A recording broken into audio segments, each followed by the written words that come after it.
knows Clayton Christensen? Who has read from him? He was the total hot guy in the internet .com bubble. He's a Harvard professor for innovation. He's a fantastic guy, a great charisma, and he published a book called Innovator's Dilemma, which basically explains why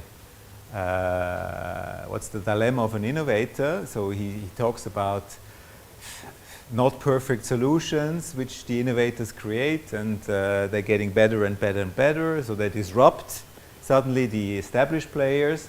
And the dilemma was then solved with his next book, which was Innovator's Solution, where he proposed a solution. And one part of this solution, one chapter actually, chapter 3, was all about jobs to be done. So he basically took the concept, which was old, and he put it into innovation. It was before it was in marketing, consumer goods marketing. He took it into innovation, and he defines the job, which is the most popular definition at the moment: the progress of a user towards a goal or a purpose. So it has two elements. Let's think about this. There is this goal and purpose to achieve. That's the hole in the wall, or that's the painting we put up.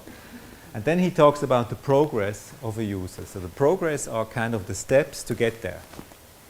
But it's not the activities in its pure sense. It's very close to an activity or to a workflow or to a journey step, but it's in our view a little bit different. And he also says in certain contexts, in certain conditions. So the context also comes in, which we haven't put here. But progress of a user towards a goal or a purpose. That's Christensen. If you Google on the internet job to be done, there are many discussions going on, there are debates going on, and here are some of the quotes.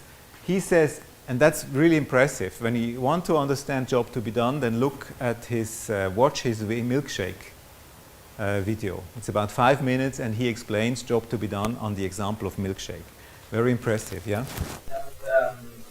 Regarding all these guys who talk about students, they all take the example of physical products. Yeah. And this is another point that there are few people who are talking about the use of student in software industry. It's actually about physical products and this paradigm of physical products.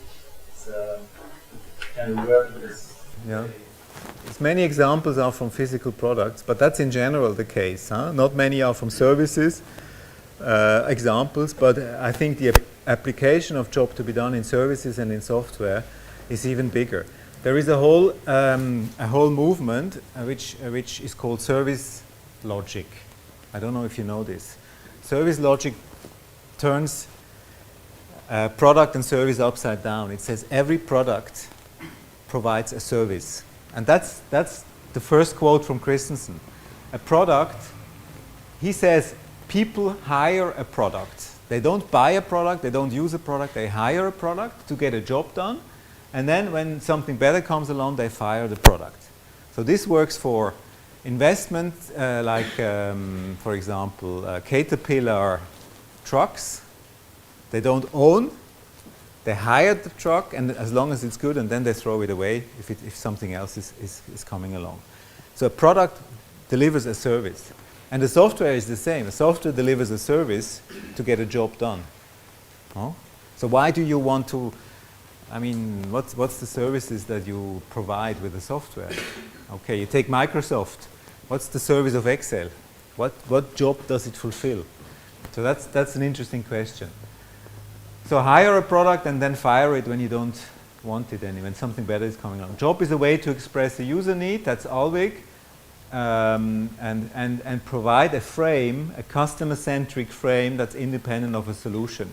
Here, customer centricity is a buzzword that has come up. Okay, so he has put that in to be on the safe side. But the important sentence in our view is independent of a solution. We call that solution-free. How do you take out the solution? Why is this important? Because if you ask users on a solution level, the user is boxed. He's boxed in the existing solution. And he will give you ideas that are boxed in the existing solution, that's by definition not innovation. So you have to take the user out of the box, and that's why it has to be solution free. Yeah. Quick question, and maybe you'll touch upon that later. But to me, user stories and the 5 whys are really the same as sort of jobs to be done, as in digging so long until there is really no more to dig to. Yeah. So how do you see those sort of not competing with each other, but sort of being replacements for each other? Well, I don't know the 5 whys so in detail. Why until you But we use these techniques. So we ask why. It's called laddering. You go further when we do explorations. We use it. I think the big difference is that we have clearly defined what we look for, and I'll show that. User exploration can be very frustrating for innovation purposes because you don't get any innovative ideas. You do user exploration, prototype testing with users in the agile way. It can be dangerous, can be, it can lead to wrong results because users are human beings, and human beings don't like things that are new, that they don't know, and then they kill it. So prototype with users is, we don't say don't do it, but you have to be careful. I think what we think is important is job to be done is a frame to define what you look for. And that is important.